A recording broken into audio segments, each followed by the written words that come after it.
कथा या वाङ्मय प्रकारासंदर्भात चर्चा करण्याचा प्रयत्न केला. शोध ही कथा सरांनी संपवली. त्याचबरोबर पाठीमागील तासाला मी मुलाखत हा जो काही उपयोजित मराठीमध्ये असणारा पाठ आहे त्या पाठासंदर्भात चर्चा मी केलेली आहे. मला वाटतं आज प्राध्यापक ज्योतिक सरांचा तास होता, पण काही तांत्रिक अडचणीमुळे सर नाही आहेत, त्यामुळे त्यांच्याऐवजी मी तासिका घेत आहे. आज देखील आपण उपयोजित मराठीमध्ये असणारं माहितीपत्रक या पाठाकडे आपण जाणार आहोत. या पाठाकडे जाण्यापूर्वी, या पाठाची चर्चा करण्यापूर्वी थोडंसं पाठीमागे घेऊन आपण पुन्हा प्रकरणाकडे येऊया. मुलाखत प्रकरणाच्या माध्यमातून त्याचबरोबर उपयोजित मराठी म्हणजे काय, तुम्हाला पाठीमागे कसं सांगितलं की उपयोजित मराठी म्हणजे दैनंदिन जीवनामध्ये उपयोगी पडणारी मराठी भाषा ही आपल्या सर्वांना माहिती आहे.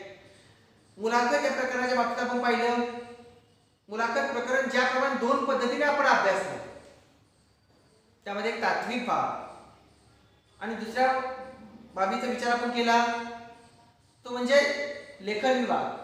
त्यामध्ये प्रामुख्याने आपण तात्विक भागामध्ये मुलाखत कशी तयार करावी, मुलाखती रचना कोणत्या स्वरूपाची असते, त्याचबरोबर दुसरा मुद्दा आपण पाहिला की विविध क्षेत्रामध्ये घेतल्या जाणाऱ्या मुलाखतीसाठी आवश्यक बाबी, मुलाखतीसाठी महत्त्वाचं प्रत्यक्ष मुलाखत घेताना त्याची देखील वेगवेगळ्या प्रकारचे टप्पे आपण पाडले आणि त्या पद्धतीनं आपण त्याची चर्चा करण्याचा प्रयत्न केला. त्याचबरोबर त्या तासिकेला आपण 3 मुलाखती आपण संपवल्या. यामध्ये प्रामुख्यानं कशी द्यावी, कशी प्रश्नावली तयार करावी, भाजीवाल्याची मुलाखत, पोस्टमनची मुलाखत, त्यानंतर पुढचा मुद्दा आपण पाहिला तो म्हणजेच परिचारिका याची मुलाखत. हा भाग आपण त्या तासात संपवला. या ज्याप्रमाणे मुलाखत या प्रकाराचा अभ्यास आपण दोन माध्यमात म्हणजे दोन विभाग त्याचे पाडले, एक लेखन विभाग आणि एक तात्विक विभाग. त्याच पद्धतीप्रमाणे माहितीपत्रक या प्रकरणाचा देखील आपण अभ्यास अशा स्वरूपात करण्याचा प्रयत्न करणार आहोत. याचा देखील आपल्याला 2 भागामध्ये या प्रकरणाचा अभ्यास आपल्याला करायचा आहे. यामध्ये देखील 2 पद्धतीनं आपण हे प्रकरण अभ्यासणार आहोत. सुरुवातीला आपण तात्विक भाग पाहूया आणि त्यानंतर लेखन विभागाकडे जाण्याचा प्रयत्न आपण करूया. आज जर आपण पहिले माहिती पत्रकाचा विचार आपण केला तर आजचा युग आपण अनेक वेळा म्हणतो की स्पर्धेचं युग आहे. प्रत्येक क्षेत्रामध्ये विविध स्वरूपाच्या स्पर्धा आज दिसून येत आहेत. मग औद्योगिक क्षेत्र आपण पाहिलं, शैक्षणिक क्षेत्र आपण पाहिलं, जे क्षेत्र तुम्ही पहा त्यामध्ये देखील स्पर्धा असलेली आपल्याला दिसून येते. म्हणजे रोज रोज नव्या संस्था, उद्योगधंदे आज उदयाला येतात दिसून येतात. आज आपण जर पाहिलं, जनरली आपण पाहिले की स्वातंत्र्यानंतर मिळाल्यानंतर की आपल्या देशासंदर्भात आपण विचार केला तर अनेक स्वरूपाच्या क्रांत्या, मग दुग्ध क्रांती असेल, औद्योगिक क्रांती असेल, हरित क्रांती असेल, या विविध स्वरूपाच्या क्रांत्या आपण झालेल्या आपल्याला दिसून येतात. याचा परिणाम काय झाला?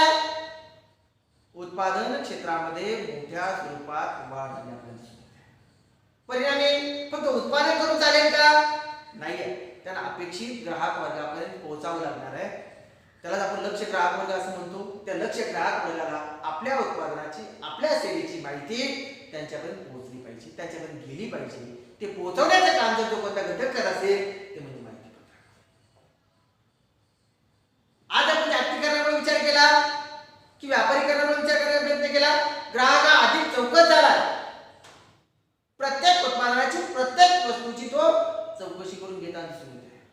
चांगलं वाईट तो ठरवण्याचा प्रयत्न करतो. म्हणजे चौकस बुद्धी त्याच्या अंगी निर्माण झाली. त्याचबरोबर त्या उत्पादनावर चिकित्सा करण्याचं काम देखील तो करताना दिसून येतो. म्हणजे नवनव्या तंत्राच्या सोबतीनं नवनव्या योजना जागतिक बाजारामध्ये सर्रास वापरताना आपल्याला दिसून येतात. व्याख्येच्या परिभाषेमध्ये आपण जर पाहिलं तर एखाद्या संस्थेची, एखाद्या योजनेची, एखाद्या उत्पादनाची तपशीलवार माहिती लोकांपर्यंत पोहोचवण्याचं काम माहिती पत्रक करत असतं. म्हणजे माहिती पत्रकाची रचना कशी असावी, माहिती पत्रकासाठी आवश्यक बाबी कोणकोणत्या असाव्यात, माहिती पत्रकाची वैशिष्ट्य कोणती असावी, हे आपण जनरली पुढे पाहणार. जागतिकीकरण आणि व्यापारीकरणामुळे ग्राहक देखील दिवसेंदिवस, मी तुम्हाला अगोदर म्हटलो की चौकस होऊ लागलाय. घर बसल्या लिखित स्वरूपात ही तपशीलवार माहिती पत्रकाच्या माध्यमातून उत्पादकाला उपलब्ध करून देण्याचं काम माहिती पत्रक करतात. माहिती पत्रक एका अर्थाने उत्पादनाचे, संस्थेचे प्रसिद्धी पत्रक आहे. माहिती पत्रकास उत्पादक आणि ग्राहक यांच्यामध्ये किंवा उत्पादक आणि ग्राहक यांना जोडण्याचं साधन म्हणून आपल्या त्याकडे पाहता येईल, अप्रत्यक्ष दुवा म्हणून त्याकडे आपण विचार करता येईल. मग त्या स्वरूप काय, त्याची रचना कशा स्वरूपाची असते याचाही विचार आपल्याला प्रामुख्याने करावा लागणार आहे. माहिती पत्रक स्वरूप आपण जर पाहिलं, विविध स्वरूपाची माहिती पत्रक, वास्तविक पाहता थोडक्यात जर आपण विचार केला, माहिती पत्रकाविषयी जर विचार करण्याचा प्रयत्न केला तर आज आपण अनेक वेळा म्हणतो एखाद्या वस्तूचं उत्पादन मोठ्या स्वरूपात झालं, मोठ्या स्वरूपात मागणी निर्माण झाली, त्याचा विचार आपण करतो. गेल्या वर्षी आपण पाहिलेलं आहे की जाहिरात आणि माहिती पत्रक यामध्ये फरक आहे. जाहिरात आज मराठीमध्ये आपण म्हणतो की 65 विकाला म्हणून जाहिरातीकडे पाहिलं जातं. आणि आजच्या बाजार व्यवस्थेमध्ये जर विचार आपण केला की ज्याला जाहिरात कला आत्मसात असेल, जे जाहिरात कला ज्याच्या माध्यमातून आत्मसात असेल, मराठीमध्ये एक म्हण आहे, वास्तविकता म्हणतात की बोलणारे जे मुलगे देखील विकले जातात, अशा प्रकारची म्हणी मराठीमध्ये आहे. त्याच पद्धतीप्रमाणे मराठीच्या बाबतीत किंवा जाहिरातीच्या बाबतीत आपण जसं विचार करतो तशाच पद्धतीने ज्या घटकाची, ज्या सेवेची माहिती समाजाच्या शेवटच्या घटकापर्यंत पोहोचली, ज्या वस्तूची माहिती समाजाच्या शेवटच्या घटकापर्यंत पोहोचली, साहजिकच त्याच्याविषयी समाज मन तयार करण्याचं काम माहिती पत्रकाच्या माध्यमातून असतं. आज आपण पहा, जनरली माहिती पत्रक आपल्या हातात पडल्यानंतर आपण ते माहिती पत्रक वाचतो, त्याच्याविषयी कुतूहल जागृती आपल्याला होते, कुतूहल जागृतीने मन परिवर्तन त्यामध्ये होतं आणि मन परिवर्तनानंतर प्रत्यक्ष त्या सेवेविषयी, त्या जाणीवेविषयी कृतीच आपण प्रवृत्ती होतो, ती जाणीव आपण करून घेण्याचा प्रयत्न त्यामधून करत असतो. म्हणजे त्याच्या मुद्द्याकडे आपण विचार केला तर माहिती पत्रक स्वरूप कशा स्वरूपाचं असतं, त्याची रचना कशा स्वरूपाची असते. थोडक्यात जर आपण पाहिलं, माहिती पत्रक म्हणजे वैशिष्ट्यपूर्ण माहिती देणारे परिचयात्मक पत्र म्हणजे माहिती पत्रक. पुन्हा एकदा सांगतो, माहिती पत्रक म्हणजे वैशिष्ट्यपूर्ण माहिती देणारे परिचयात्मक पत्र म्हणजे माहिती पत्रक. उदाहरणार्थ एखाद्या संस्था, उद्योग यांच्यामध्ये दिवसेंदिवस नवनवीन योजनेत भर पडताना आपल्याला दिसून येते, त्याची देखील माहिती पोहोचवण्याचं काम तुमचं माहिती पत्रक करतं. जागतिकीकरणाच्या युगामध्ये नवनवीन संस्था, बँका, विविध सेवा पुरवणाऱ्या संस्था यांच्या निर्मितीमध्ये वाढ होताना दिसून येते, त्याची माहिती पोहोचवण्याचं काम माहिती पत्रक करतं. म्हणजे माहिती पत्रकामधून विशिष्ट उत्पादन, सेवा यांची तपशीलवार माहिती लक्ष्य गटाला, ज्याला आवश्यक आहे त्या लक्ष्य गटापर्यंत पोहोचवण्याचं काम माहिती पत्रक करत असतं. मग माहिती पत्रकाची वैशिष्ट्यपूर्ण माहिती देणारं लिखित स्वरूपातील परिचयात्मक पत्र म्हणून माहिती पत्रकाला पाहता येईल. दुसरी बाब सांगता येईल, माहिती पत्रक हे एक प्रकारची सेवा लोकांपर्यंत पोहोचवण्याचं साधन म्हणून त्याकडे आपण पाहता येईल. माहिती पत्रकामुळे उत्पादक आणि ग्राहक यांच्यामध्ये लिखित माध्यमाच्या साहाय्याने संवाद निर्माण करण्याचे काम माहिती पत्रक करतो. उत्पादनाची एखादं उत्पादन पाहिलं की नवीन उत्पादन बाजारपेठ निर्माण करण्यासाठी, मिळवण्यासाठी माहिती पत्रक ही खऱ्या अर्थाने त्याची पहिली पायरी आहे. आजही आपण पहा, एखाद्या शाळेनं, संस्थेनं एखादा नवीन अभ्यासक्रम सुरू केला, त्याचा समाजमन तयार करण्याचं काम माहिती पत्रकाच्या माध्यमातून केलं. स्वरूपाच्या बाबतीत विचार करता येईल की माहिती पत्रक कमी वेळात, कमी खर्चात सविस्तर माहिती लोकांपर्यंत पोहोचवण्याचं साधन आहे.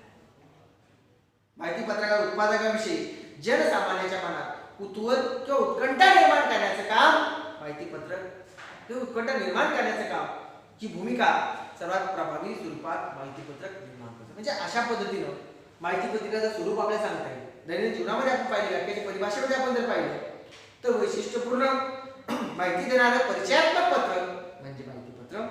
एखादी संस्था, एखादं उद्योग यांची दिवसेंदिवस होणारी प्रगती, या प्रगतीची जाणीव समाज मनामध्ये निर्माण करून देण्याचे काम माहिती पत्रक करतं.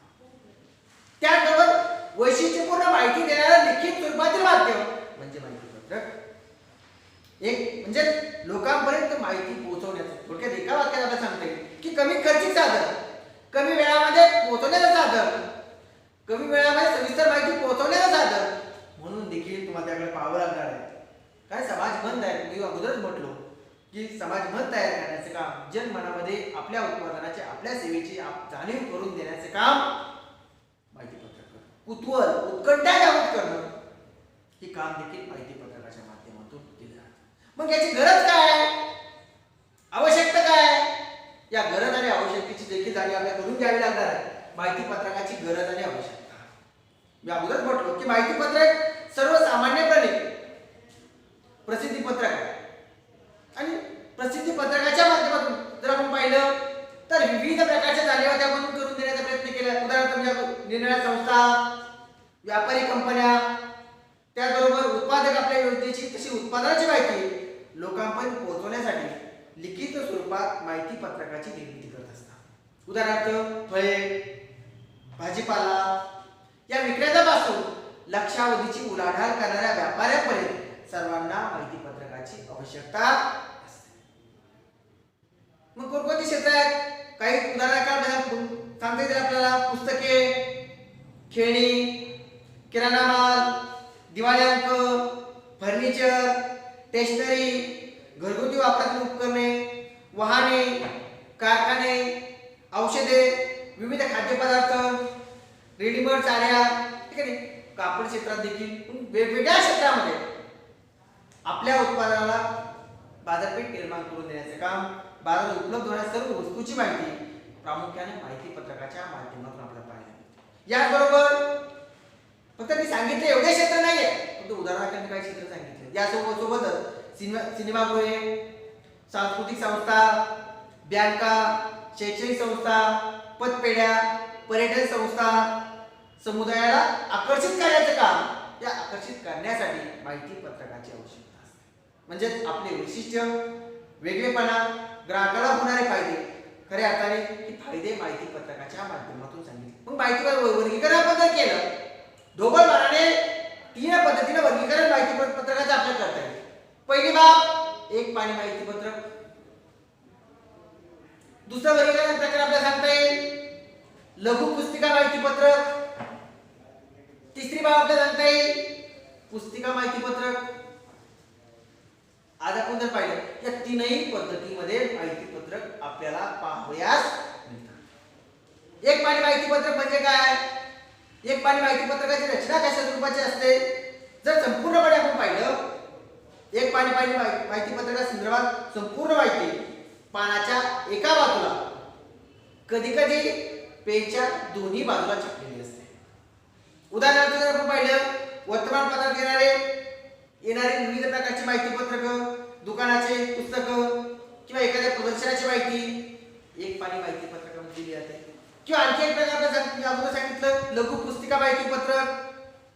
एका पानाचे कप्पे करून माहिती छापलेली असते. कधी कधी 2 ते 3 लहान पानावर माहिती छापलेली स्वरूपात आपल्याला दिसून येते. उदाहरणार्थ एखाद्या हॉटेलमध्ये पदार्थाच्या नावाची असणारी लघु पुस्तिका किंवा औषधे, इलेक्ट्रॉनिक वस्तू यासोबत असणाऱ्या लघु पुस्तिका की 2-4 पानाच्या माध्यमातून 2-3 पानाच्या माध्यमातून ती माहिती देण्याचा प्रयत्न केला जातो.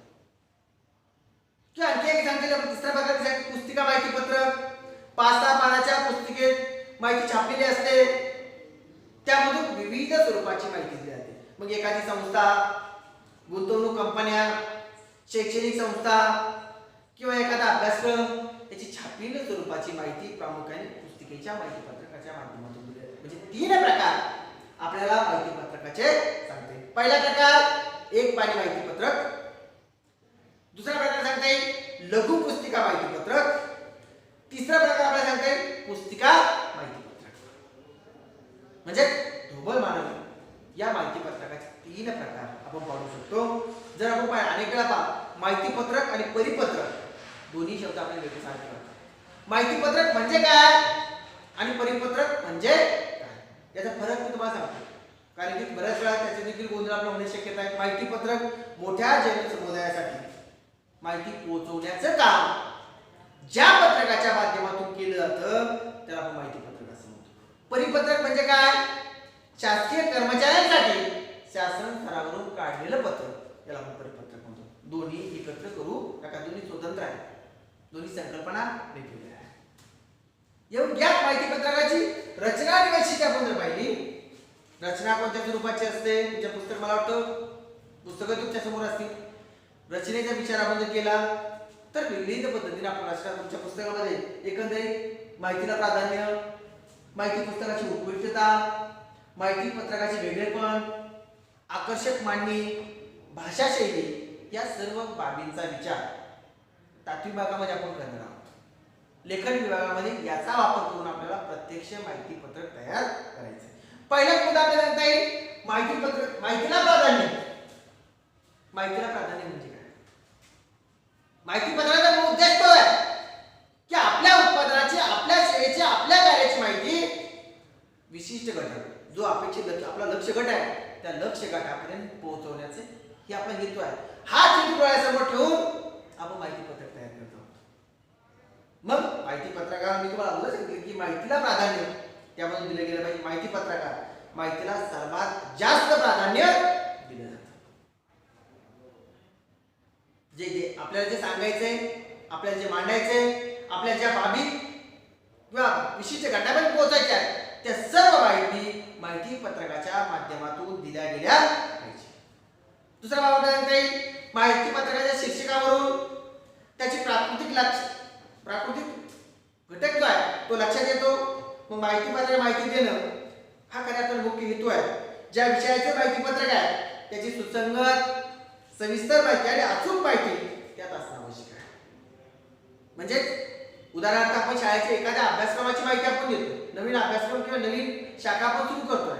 त्या शाखेचं समाजमन तयार करत असताना, अशा विद्यार्थ्यांना आवड निर्माण करत असताना सर्व बाबी त्यामधून सांगितल्या गेल्या पाहिजे. अचूक माहिती, योग्य माहिती पत्रकाच्या माध्यमातून दिली गेली पाहिजे. त्याबरोबर आणखी एक मुद्दा आपल्याला सांगता येईल. त्यामध्ये दिली गेलेली माहिती विश्वासार्ह असावी. श्रोत्यांचा विश्वास संपादन करण्याचं सामर्थ्य त्यामध्ये असावं. ते सामर्थ्य संपादन त्याला करता आलं पाहिजे. उदाहरणार्थ बघा, विश्वासार्ह माहिती म्हणजे संस्थेचा कार्यालयाचा पत्ता, ईमेल, वेबसाईट, नोंदणी क्रमांक, बोधचिन्ह, संस्थेचे संचालक, अध्यक्ष जे काही बाबी असतील त्या ही सर्व माहिती. त्याबरोबर जर तुम्ही अभ्यासक्रमाची माहिती देत असाल तर त्या अभ्यासक्रमाचं वेगळेपण ते देखील आपण त्यामधून मांडलं गेलं पाहिजे. यालाही महत्व आहे. म्हणजे माहितीला आपला शीर्षकच आहे की माहितीला प्राधान्य. जो उद्देश आहे तो उद्देश माहिती पत्रकातून पूर्ण झालाच पाहिजे. आणखी एक बाब आपल्याला सांगता येईल माहिती पत्रकाची भाषा फारच दुर्बोध, फारच क्लिष्ट, ग्रंथी शब्दांचा वापर शक्यतो टाळावा. का टाळावा? की जर श्रोत्यांना एखादी माहिती आत्मसात करत असताना तो शब्द जाणून घेत असताना जर त्याला डिक्शनरी पाहावी लागली किंवा त्याला शब्दसंग्रह पाहावा लागला, तुमचं माहिती पुस्तक तो किंवा जी काही माहिती पत्रक आहे तो वाचणार नाहीये, त्याकडे तो आकर्षित होणार नाहीये आणि त्याकडे तो लक्षही देणार नाही. म्हणून माहिती पत्रकाची भाषा साधी सोपी असावी, सामान्य लोकांना सहज आकलन होईल अशी भाषिक रचना प्रामुख्याने माहिती पत्रकाच्या माध्यमातून असणं आवश्यक आहे. याही बाबीचा विचार प्रामुख्याने माहिती पत्रक तयार करत असताना घेणं अपेक्षित आहे. त्याची जाणीव आपल्याला आत्मसात करणं आवश्यक आहे. माहितीला प्राधान्य असावं, विश्वासार्ह माहिती दिली गेली पाहिजे. जे सांगायचे, जे मांडायचे ते योग्य शब्दात, कमी शब्दामध्ये मांडण्याचा प्रयत्न म्हणजे ते लिखित स्वरूपात साधन आहे ते मांडलं गेलं पाहिजे. याची जाणीव प्रामुख्याने आपण ठेवली गेली पाहिजे. अचूक असावं, श्रोत्यांचा किंवा श्रोत्यामध्ये वाचकांचा विश्वास संपादन करण्याचं सामर्थ्य तुमच्या माहितीमध्ये असावं. या सर्व निकषांचा, या सर्व बाबींचा विचार माहिती पत्रकामध्ये घेणं अपेक्षित आहे. पुढची बाब आपल्याला सांगते माहिती पत्रकाच्या बाबतीत ती म्हणजे उपयुक्तता. उपयुक्तता हा देखील मुद्दा महत्वाचा आहे. त्याही मुद्द्याचा विचार ही माहिती पत्रक उपयुक्त काय आहे, माहितीचं स्वरूप सुटसुटीचं असावं, माहितीचा अतिरेक असता कामा नये याचा निकष आपण पाहतो. आणि जर परीक्षेचा दृष्टिकोन डोळ्यासमोर ठेवून आपण माहिती पत्रक तयार करत असाल तरी माहिती पत्रक तयार करत असताना त्यात दिले चित्र काढणं अपेक्षित नाही आहे. फक्त भाषिक मजकूर शक्य असेल तर काढावेत. फक्त भाषिक मजकूर पुरेसा यामध्ये असतो. उपयुक्त दृष्टीने आपण विचार केला तर माहिती पत्रक हे उपयुक्त असावे. वाचून झाल्यावरती चुरगळून फेकून न देता लोकांनी ते संग्रहित ठेवावं अशा स्वरूपाची रचना त्याची असावी. मग पायामध्ये तुम्हाला कोणत्या क्लुप्त युक्त्या वापराव्या लागतील, कोणती कौशल्य वापरावी लागतील, श्रोत्यांना त्याची उपयुक्तता समजली पाहिजे, ही आपल्याला उपयोगी येणार आहे ही जाणीव त्यांच्या मनामध्ये तयार झाली पाहिजे. ते कौशल्य देखील तुम्ही आत्मसात केलं पाहिजे. म्हणून मुद्दा आपला आहे की माहिती पत्रकाची उपयुक्तता, ती उपयुक्तता त्याच्या मनामध्ये निर्माण करता आली पाहिजे. माहिती पत्रकार ग्राहकांच्या उपयोगाची, जिव्हाळ्याची माहिती असल्यास माहिती पत्रक उपयुक्त किंवा त्याची उपयुक्तता नक्कीच वाढते. माहिती पत्रक माहिती आकर्षक परंतु विश्वासार्ह असल्यास वाचक त्याकडे आकर्षित होतो. मिळालेलं माहिती पत्रक तो जपून ठेवतो. त्याबरोबर मौखिक स्वरूपात तो आपल्या माहिती पत्रकाचा प्रचार देखील करतो. उदाहरणार्थ एखाद्या वस्तूची माहिती असेल, त्याने ती खरेदी केली, ते माहिती पत्रक त्याच्याकडे उपलब्ध असेल, चांगलं असेल, दर्जेदार असेल, साहजिकच तो मौखिक स्वरूपात इतरांना त्याची माहिती करून देण्याचा प्रयत्न करतो. आपल्या सेवेचं समाज मन त्यामध्ये तयार होत आहे. माहिती पत्रक क्षेत्राबद्दल पाहिले तर विविध क्षेत्र आहेत.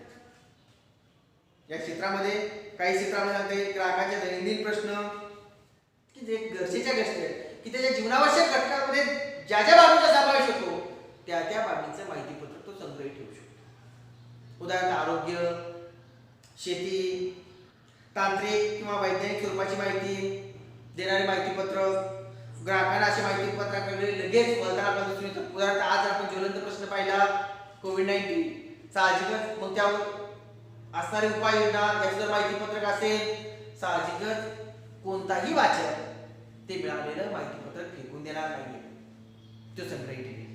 ठीक आहे. त्यावर मात करण्यासाठी कशी प्रतिकारशक्ती वापरावी, काय काय उपाययोजना कराव्यात याचं जर माहिती पत्रक असेल, म्हणजे थोडक्यात एका वाक्यात सांगता येईल आपल्याला वाचकांच्या गरजा, त्याची उपयुक्तता या गोष्टींचा विचार माहिती पत्रकाच्या माध्यमातून केला गेला पाहिजे. तरच ते माहिती पत्रक प्रभावी आणि उपयुक्त ठरताना आपल्याला दिसून येतं. तरच त्या माहिती पत्रकाविषयी एक समाज, एक जाणीव प्रामुख्याने त्यामध्ये होता दिसून. आज आपण जर पाहिलं आणखी बाब तर आपण विचार घेण्याचा प्रयत्न केला म्हणतो. तिसरा मुद्दा तुमच्यामध्ये आहे माहिती पत्रकाचे वेगळेपण. वेगळेपण हा महत्त्वाचा मुद्दा आहे. वेगळेपणा देखील त्यामध्ये मांडला गेला पाहिजे. वास्तविक विचार केला, मी तुम्हाला अगोदरच म्हटलं की जागतिकीकरण झालं, जागतिकीकरणामुळं समाजमनामध्ये मोठ्या स्वरूपात परिवर्तन झाले, औद्योगिकीकरण आलं, एकाच वस्तूची एकाच सेवेची स्पर्धा करणारे अनेक पर्याय त्यातून निर्माण झाले आणि बाजारामध्ये बाजारपेठेचा विचार आपण जर केला तर नवनवीन साधनं, नवनवीन तंत्र आज विकसित होताना दिसून येतात. म्हणजे साहजिकच एका वस्तूविषयी स्पर्धा निर्माण झाली. म्हणजे बाजारात नवीन उत्पादन येत असताना या स्पर्धेत आपल्या उत्पादनाची माहिती ही टिकवण्याचे काम, त्याची वेगळी माहिती पोहोचवण्याचे काम किंवा आपलं उत्पादन या बाजार व्यवस्थेमध्ये टिकण्याचं काम, टिकवण्याचं काम तुमचं माहिती पत्रक करतं. हे टिकवणं आवश्यक आहे.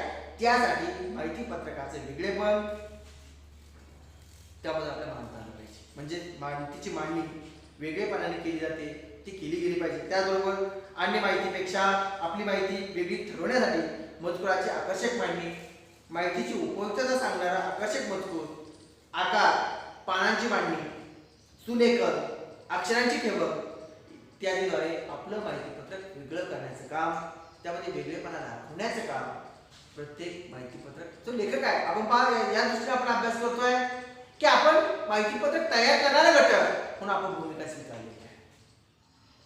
मग हे माहिती पत्रक तयार करत असताना या सर्व कौशल्यांचा, या सर्व बाबींचा आपण अंगीकार केला पाहिजे, या सर्व बाबी आपण विचारात घेतल्या पाहिजे आणि त्याच अनुषंगानं आपलं माहिती पत्रक तयार झालं पाहिजे.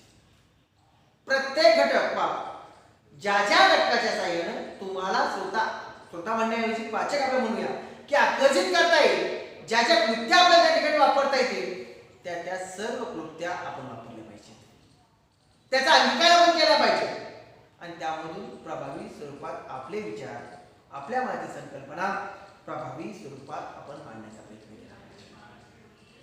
मग पुढचा मुद्दा आहे आकर्षक मांडणी. ठीक आहे, मांडणीला महत्व आहे. तुम्ही माहिती सांगताय, निबंधला सांगताय, तुम्हाला कोणाला इतका वेळ नाही आहे तुमची निबंध 2-2-3-3 पेजची निबंधला माहिती ऐकण्याची आणि वाचण्याला कोणाला वेळ नाही. कमी शब्दात प्रभावी स्वरूपात तुमची माहिती त्यांच्यापर्यंत पोहोचली पाहिजे. आकर्षक मांडणी, तर तुमच्या पुस्तकामध्ये लेआउट असं म्हटलंय, पानांची रचना, पेजची रचना आकर्षक असावी, माहिती दिसता क्षणी श्रोत्यांना, वाचकांना ती वाचावीशी वाटली पाहिजे. यासाठी माहिती पत्रकाची मांडणी आकर्षक असावी. ज्यासाठी आपण जो पेज वापरणार आहे, जे कागद आपण वापरणार आहे तो योग्य आकाराचा असावा. त्याची साईज देखील योग्य असावी. माहिती पत्रकाला साजेल असं आकार योग्य असावा. खूप मोठा खूप लहान असंही असता कामा नये. मध्यम आकारात माहितीच्या मजकुराची मांडणी नीटनेटकेपणाने आपण करणं अपेक्षित आहे. हाही बाबा याही बाबीचा विचार तुम्हाला करावा लागेल. आणखी बाबा आपल्याला सांगता येईल मांडणीच्या बाबतीत जर विचार केला माहिती पत्रकाची पहिले पृष्ठ लक्षवेधक असावं. शीर्षक बोधचिन्ह बोधवाक्य ठसठशीत असावे. ठीक आहे. त्याचा विचार आपण करणं गरजेचं आहे. माहिती पत्रकाची कागदाची निवड महत्त्वाची असते. कागद अगदी हलका तसेच अगदी जड असणे योग्य नाही. बदलत्या काळात रंगीत माहिती पत्रक ग्राहकांना आकर्षित होत असतात. त्यामुळे रंगीत छपाई असणाऱ्या जे काय माहिती पत्रक आहे ते छपाई असलेल्या माहिती पत्रक प्रभावी ठरताना आपल्याला दिसून येतं. माहिती पत्रक मांडणी दर्जेदार करण्यासाठी वेळोवेळी संगणकाचा वापर, तज्ञ कुशल कलाकारांचा वापर, चित्रकार इत्यादींची मदत देखील आपण या ठिकाणी घेणं आवश्यक आहे. म्हणजे बाह्य स्वरूपावर देखील त्याकडे वाचक जो घटक आहे तुमचा अपेक्षित घटक तो आकर्षित झाला पाहिजे. या कौशल्याचा या कृतीचा वापर देखील तुम्हाला त्यामध्ये करावा लागणार आहे. त्यानंतर मांडणीचा विषय झाला आहे. त्यानंतर पाचवा मुद्दा आपल्याला सांगता येईल की म्हणजे भाषा शैली. भाषा शैलीचा विचार आपण जर केला ज्या गटासमोर ज्या लक्ष्य गटासमोर तुमचं माहिती पत्रक तुम्ही देतात पाठवतात पोहोचवतात ते पोहोचत असतात त्यांच्या कोणती भाषा चांगल्या प्रकारे समजते याचा विचार करावा लागणार आहे. कोणतं भाषिक ज्ञान त्यांना आहे ते भाषिक ज्ञान तुमच्या माहिती पत्रकातून दिले गेलं पाहिजे. आपल्या उत्पादनाची सविस्तर विश्वासार्ह माहिती ग्राहकांना पोहोचवण्याचं काम माहिती पत्रक हे उत्तम साधन आहे. चांगल्या दर्जाचं साधन आहे. हे साधन जरी असलं तर त्यामध्ये भाषा शैली हा घटक देखील महत्त्वाचा आहे. दर्शनी रूपासोबत माहिती पत्रकाच्या मजकुरालाही फार महत्त्व असतं. मग ते मजकूर देखील योग्य भाषेमध्ये योग्य नियमामध्ये संग्रहित करून तुम्ही तो मांडण्याचा प्रयत्न केला पाहिजे. वाचकांना आकर्षित करण्यासाठी मजकुराची भाषा वेधक असणं आवश्यक आहे की ज्या ज्या साधनांच्या साहाय्याने तुमच्याकडे वाचक आकर्षित झालेल्या वाचकाला ती माहिती योग्य भाषेमध्ये सांगितली गेली पाहिजे. माहिती पत्रकाची भाषा या अगोदरच म्हटलो सोपी परंतु परिणामकारक असावी. माहिती भाषेच्या माध्यमातून तो वाचक आहे तो कुतूहलवान झाला पाहिजे, कृतीस प्रवृत्त झाला पाहिजे. याही विचारांचा विचार तुम्हाला करावा लागणार. म्हणजे माहिती पत्रकाची भाषा पांढराईक नसावी, श्रोत्यांचा वाचकांच्या मनाची पकड घेणारी असावी, सहजासहज ध्वनित करणारी भाषा आपण त्यामध्ये वापरण्याचा प्रयत्न केला पाहिजे. आणि या सर्व कृत्यांचा वापर जर आपण विचार केला पत्रिकेच्या स्वरूपापासून आपण जर पाहिलं तर या सर्व बाबींचा विचार करून प्रभावी स्वरूपाचं माहिती पत्रक तुम्हाला तयार करता येतं. आणि माहिती पत्रक तयार करत असताना या सर्व गोष्टी प्रामुख्यानं आपण विचारात घेतल्या पाहिजेत. यामध्ये असणाऱ्या व्यवसायाच्या संधी कोणत्या आहेत मी तुम्हाला सांगितलं की उपयोजित मराठी आहे. उपयोजित मराठी म्हटलं की त्यामध्ये देखील अनेक बाबी आपण पाहतो. या बाबीचा विचार करत असताना तर अनेक बाबी आपण पाहिल्या. व्यवसायाच्या संधी आपण विचारात घेतल्या तर विविध स्वरूपाच्या संधी आहेत. आज स्पर्धेच्या युगात याही क्षेत्रामध्ये तुम्हाला चांगल्या संधी आत्मसात करता येतात. चांगल्या संधीचा विचार तुम्हाला करता येतो. ठीक आहे, एक मिनिट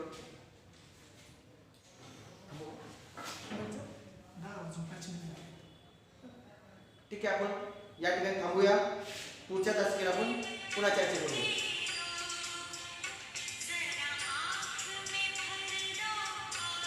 Like